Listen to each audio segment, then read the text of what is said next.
Graça e paz a todos. Continuando a falar sobre a questão da família, sobre o tema da família e as suas vivências familiares, eu quero nesse vídeo falar de um fator de suma importância, que é o fator da comunicação. No último vídeo eu falei sobre o primeiro passo para boas mudanças na família. E eu disse que o primeiro passo seria reconhecer que a família não é perfeita. No meio do último vídeo eu citei essa questão do reconhecimento, da gente admitir que a família não é perfeita. Ou seja, não a família que Deus criou, mas as nossas famílias. Não existe família que seja perfeita. É bom a gente entender isso, porque é a partir daí que a gente pode dar o segundo passo, que é o passo da gente se comprometer a melhorar. Porque quando a gente entende que a nossa família não é perfeita, mesmo que a gente não encontre nela grandes dificuldades e grandes problemas, mas ela não é perfeita, pois nenhuma família é perfeita, a gente pode a partir daí tentar melhorar as coisas e ir aperfeiçoando. E nesse segundo passo é necessário a gente se comprometer com essas mudanças. É necessário nós nos esforçarmos para vermos essas mudanças acontecerem. E isso com certeza traz uma transformação excelente para a nossa casa, para o nosso lar, para a nossa família. Eu espero que isso aconteça na sua casa, espero que isso aconteça na sua família. Bom, eu falei sobre esse fator comunicação, que é muito importante. Eu quero falar um pouquinho sobre ele nesse vídeo e nos vídeos que virão após esse também, continuar falando sobre a comunicação, porque é um assunto muito amplo, não dá para falar rapidamente. Eu quero e já selecionei alguns conselhos que vão te ajudar a você ter uma boa comunicação no seu meio familiar. A comunicação, ela faz parte da história e da vida humana, tanto que nós, ainda como bebês, nós já nascemos nos comunicando. O bebê se comunica através do choro, né? Porque ele ainda não tem a linguagem formada, por isso é necessário ele lançar a mão desse meio de comunicação que é o choro. E às vezes ele faz aquele chorinho para poder obter o colo do papai, da mamãe, mas às vezes para informar para o pai, para a mãe, as pessoas que estão ao redor, alguma dor que está sentindo, ou informar que está com fome. Então é um meio de comunicação de uma criança que ainda não tem formada a sua linguagem verbal. E o choro, ele faz parte da linguagem não verbal. E muitas vezes a linguagem não verbal, ela fala até muito mais do que a própria linguagem verbal.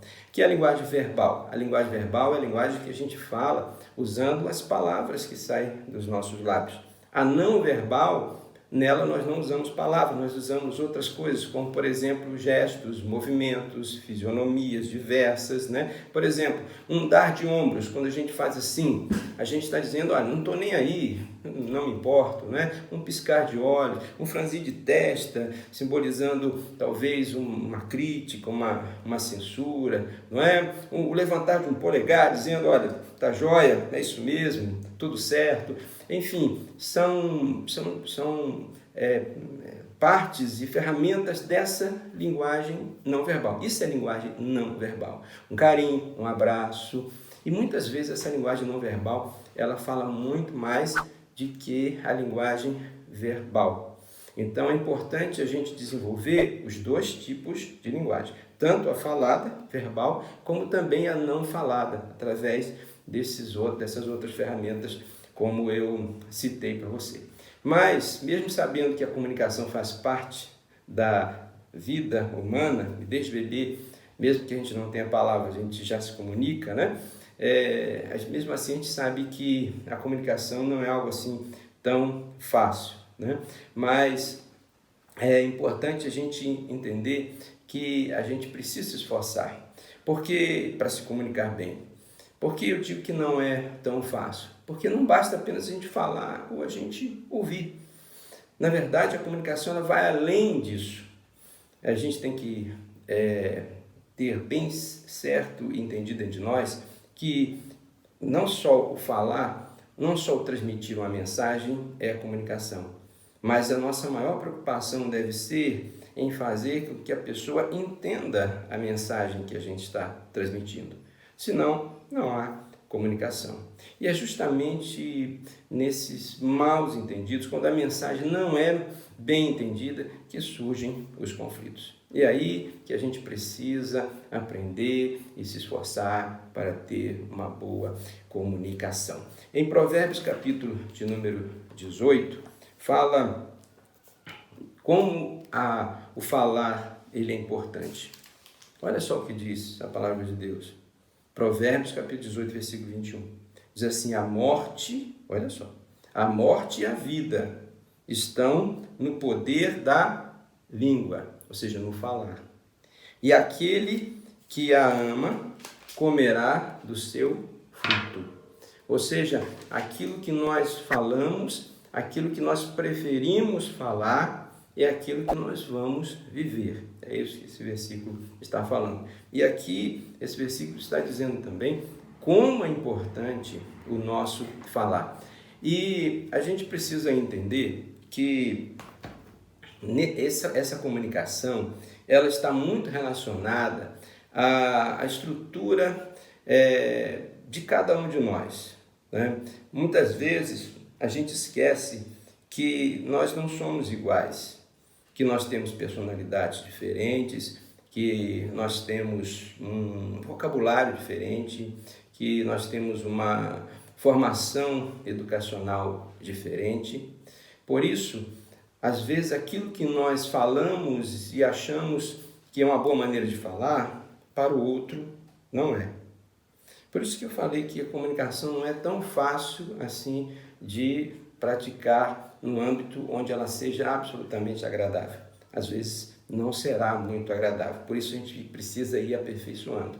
E essa é a ideia desses próximos vídeos, te ajudar a aperfeiçoar a maneira de se comunicar no seu meio familiar, se comunicar com o outro, para que você tenha uma boa comunicação, para que seja uma comunicação agradável, seja uma comunicação eficaz. Então, por exemplo, às vezes o marido, ele, ao falar com a esposa, cita uma expressão ou usa uma maneira de falar que para ele é algo normal e natural, porque a família onde ele foi educado, onde ele nasceu e ele cresceu, estava acostumado a falar daquele jeito, a usar aquela expressão, então para ele era algo normal. Mas já a esposa foi educada de uma outra maneira, teve um outro ambiente onde ela nasceu e cresceu, e aquela expressão, aquela maneira de falar do marido choca ela quando ele sempre fala.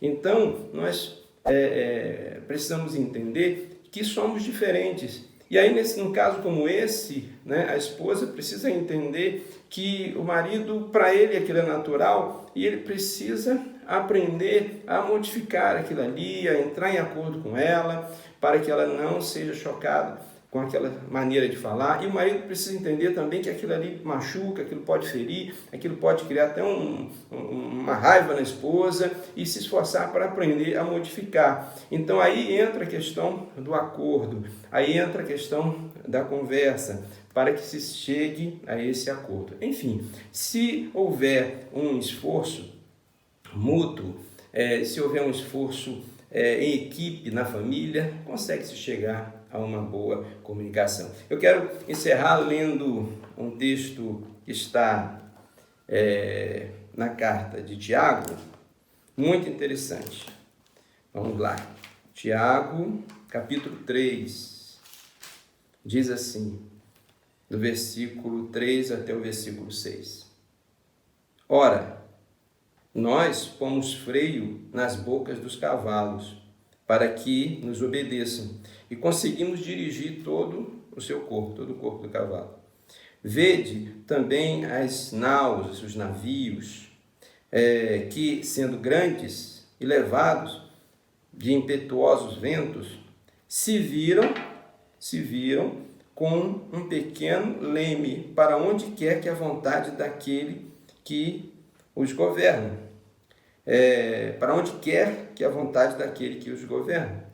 Versículos 5 e 6. Assim também a língua é um pequeno membro e gloria-se de grandes coisas. vede quão grande bosque um pequeno fogo incendeia.